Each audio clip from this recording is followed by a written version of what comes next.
Hello and welcome to a Diablo 4 video. Today it's going to be my build video for Otto. We have a potion on right now which gives me more life. So that's why I've got that much life. Attack power is pretty reasonable. It clears 101 Tier 101 pits, not, I wouldn't say easily, but it's doable. I usually have about 4 minutes remaining on the timer at the end of it, which isn't as fast as some, but it's not bad. You can see we're obviously focusing on willpower, just because increased skill damage and healing received is quite helpful. I now have max. Okay.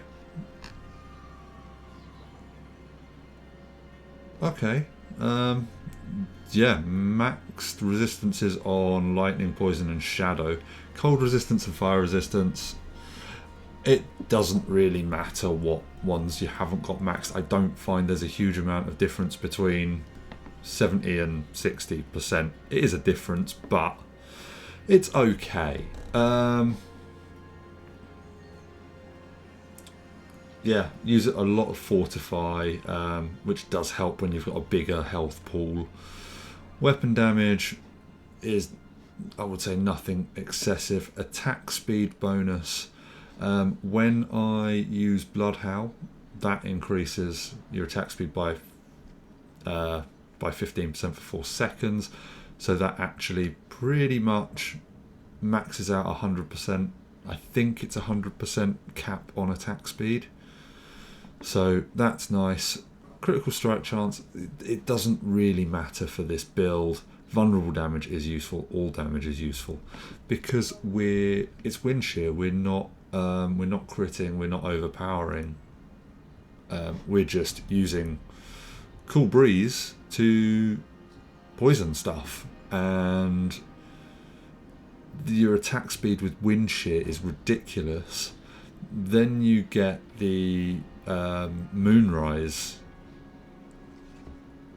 No, wait a minute. Oh no, it's the Temper. Chance for wind shear projectiles to cast twice. So 94.2% is the max on that. And I think well, yeah, that is as high as it goes, but I've got 90%. So my wind shears pretty much almost every time cast twice, which just puts on huge amounts of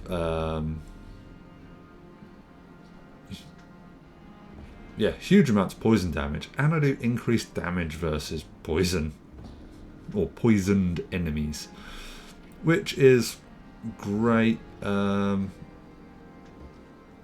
Yeah, potion drops bonus because I'm running. We'll go through the gear in a bit, but you can pause it and look at my stats if you want. But yeah, lucky hit.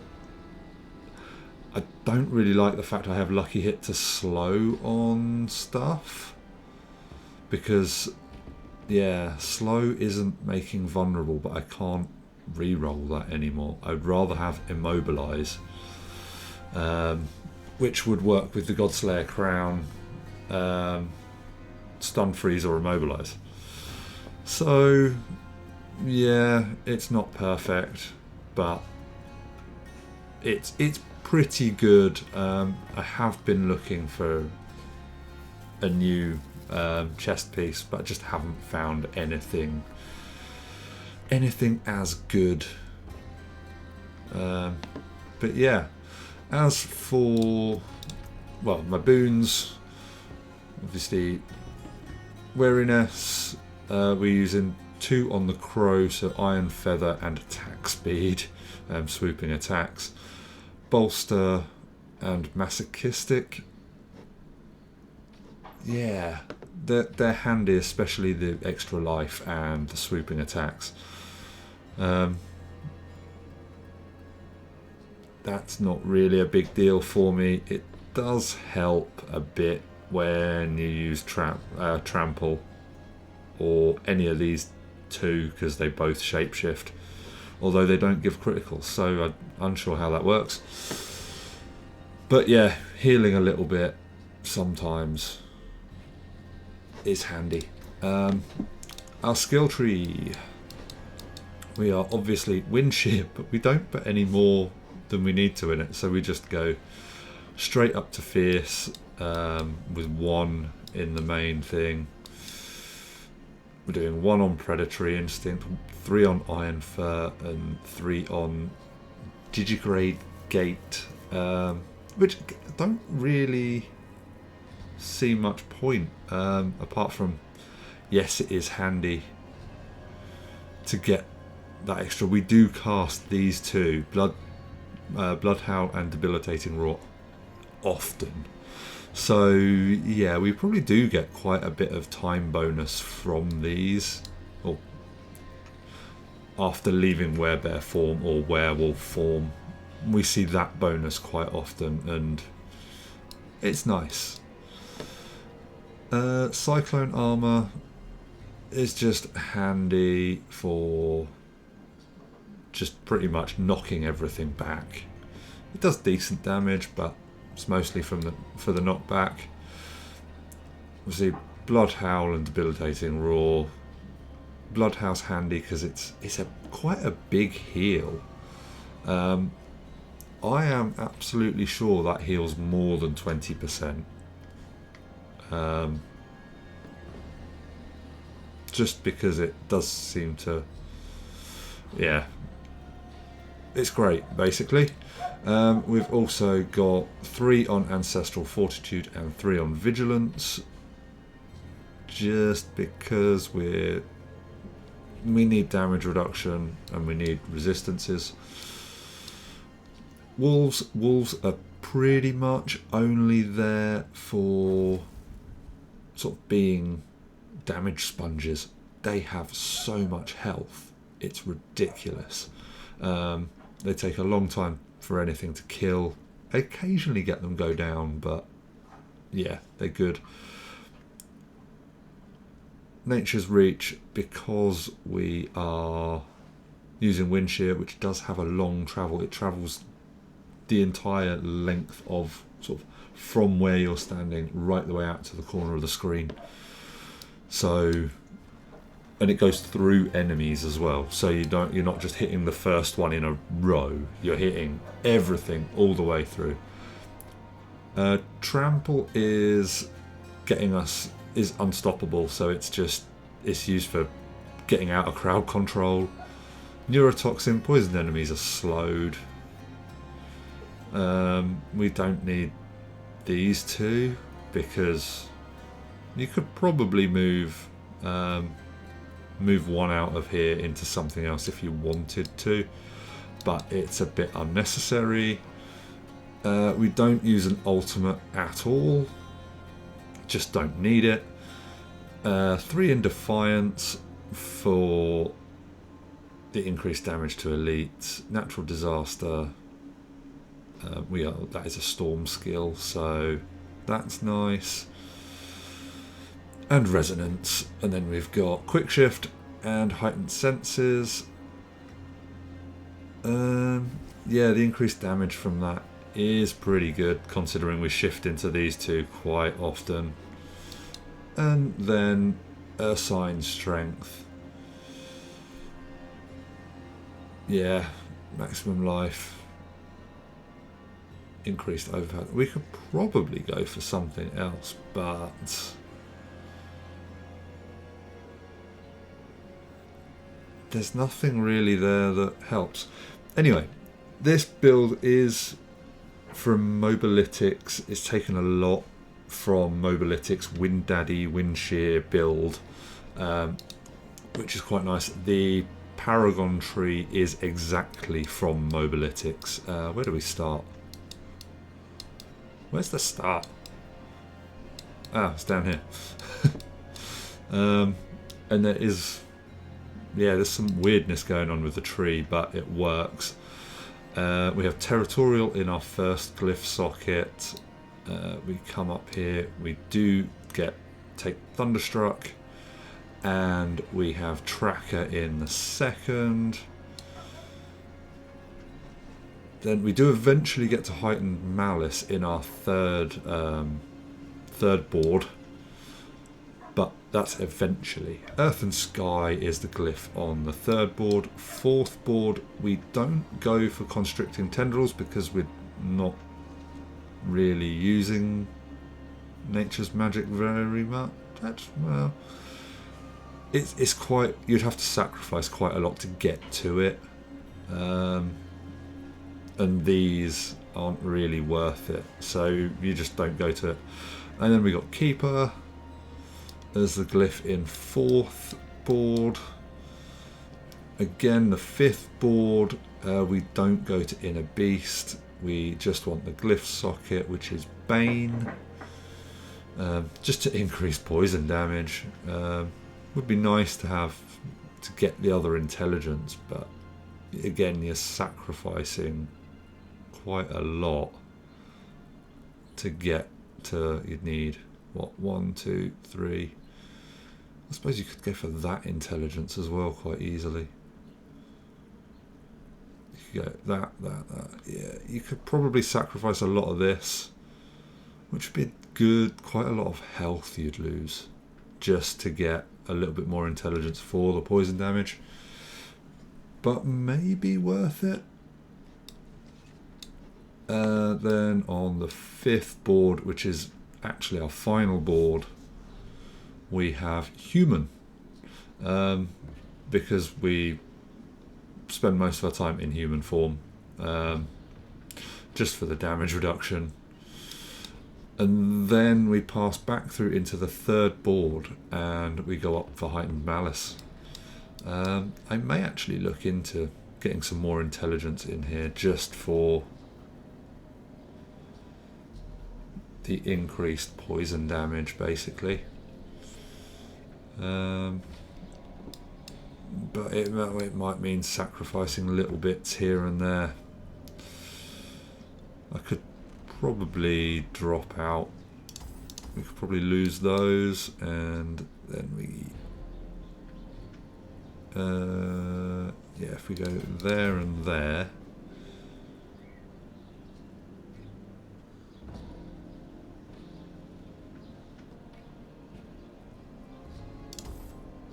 so that's 53% poison. Fucking, that's actually a big increase in poison damage. 53 down up to 67.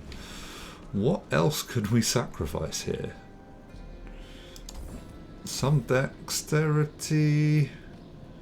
We need to get over to these because we're picking up some elsewhere. We need another 2. No, we can't sacrifice anything there. Nothing there. I don't really want that, but there's no other way of getting to that. Lightning resistance. Hang on a minute. Where's our resistances? Okay, we could drop some lightning resistance. That's perfectly fine. That gets us our other 2 points, and we're still capped out. Still capped on lightning resistance, so that is definitely worth a look at if you've followed the Mobilytics Wind Daddy skill tree or Paragon Tree. So we've gone from 53 poison damage to 87.1% extra poison damage, and there are a few others around that you could go for if you're really stingy with stuff. 4% maximum life. I don't think that's worth dropping. I don't think there's anything else that you could really cut out.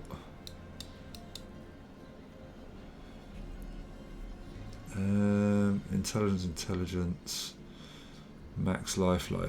We need as much life as we can get.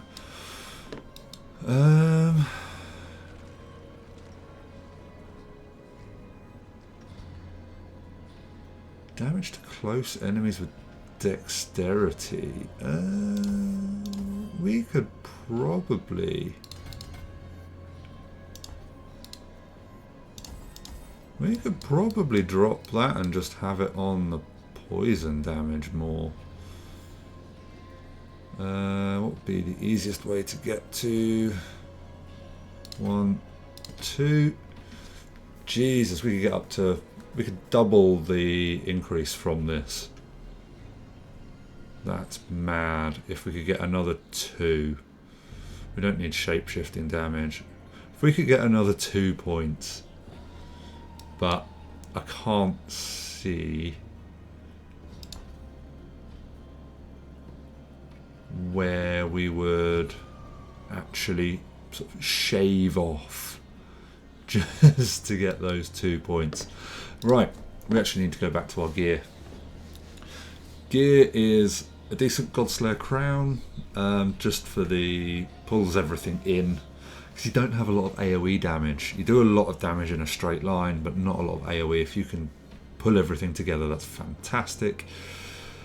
We're looking for willpower and maximum life, really. If you can hit your armor cap, willpower and maximum life, you're going to see how much my life drops down soon when I lose that. Yeah, and then tempering, again, max life. Stuns or immobilizes or freezes, really that's what you want on the lucky hit tempers. So you can see I've got immobilize on that one, slow on that one, which doesn't help me because it doesn't do that. But yeah, willpower, damage as well, just percentage damage and attack speed. So as we saw back here, my attack speed bonus is almost going to be maxed out when I get Blood Howl, when I use Blood Howl. Once these are all max masterworked, should give me that few extra percent I need to be at 100% when I use Blood Howl. And then we don't need the potion for attack speed. I've got a cat trying to get into this room. Temporary pants. Temporary pants, I only put them on for the extra sort of potion drop rate and the lucky hit to heal. Also the barrier shit, forgot about that. I am looking for a better set of temporary pants because this is only 40% barrier. I needed that for Tormented Edriel. She was a bitch to kill. I just kept on dying on my first attempt, just time after time. Probably died like 8 times. Then I changed over to temporary pants. I was like, one more try, and that was enough just to keep me alive in that final sort of 20% of her health. Yen's Blessing, that's just casting a non-mobility, non-ultimate skill that is currently on cooldown. So that covers us for any of these that recasts. Then we've got damage to healthy enemies. I've got to go in a minute, so I need to be quick. Wind shear projectiles, that's the main one on there, and damage. Then we've just got the Amulet of Calm Breeze. We need the wind shear for the poison damage. Attack speed on that is very important, and damage to distant enemies, because that's where we're trying to do most of our damage. Attack speed again on your rings, plus damage and maximum life if you can get it. And yeah, what aspects have we got? So Hectic, Edge Masters, then we've got our 2 uniques. Cleaver of Moonrise grants you more attack speed, and the Blood Rage giving you basic skill damage. Fantastic. Really nice to have. Wind Shear, obviously poison damage is good. Band of Retaliation, your core skills deal increased damage based on your Fortify. probably don't need that actually. That might get changed. And then basic skills grant gain attack speed. That's basically it. There's a few pieces like that's not a 925 armor power ring, so that needs changing out, but it's so good. Like, I haven't seen anything that comes close to it. That aspect will probably get changed out, and that one might. If I might have a look and see if there is something better for that, but I'm unsure. But that is the basics of this build. If you want to see how it plays, go back, watch my other videos. There's plenty of tier 100 pits or tier 101, or there is a tier 101 pits run. I have done a lot of tier 101 pits now. Getting better. I die every so often, usually against snakes, which just, I hate snakes. But yeah, that's it. That's the build. This has been a much longer video than expected. Like, subscribe, try and catch live streams if you can. Become a channel member. That would be fantastic. Give me a little bit of a reward for doing these videos. I know I'm not the best. I don't theory craft. I don't look at min-maxing builds and stuff like that. I just do what I quite enjoy playing this build. It's much better than my Sorcerer Blizzard build. That was horrendous to play because you just dotted blizzards around the screen and didn't really do anything else. But yeah, thanks for watching. Like and subscribe. Comment if you think there's anything, if you've got a better aspect to put on this and this, please comment. Tell me what you think I should put on there, and I will see you all next time.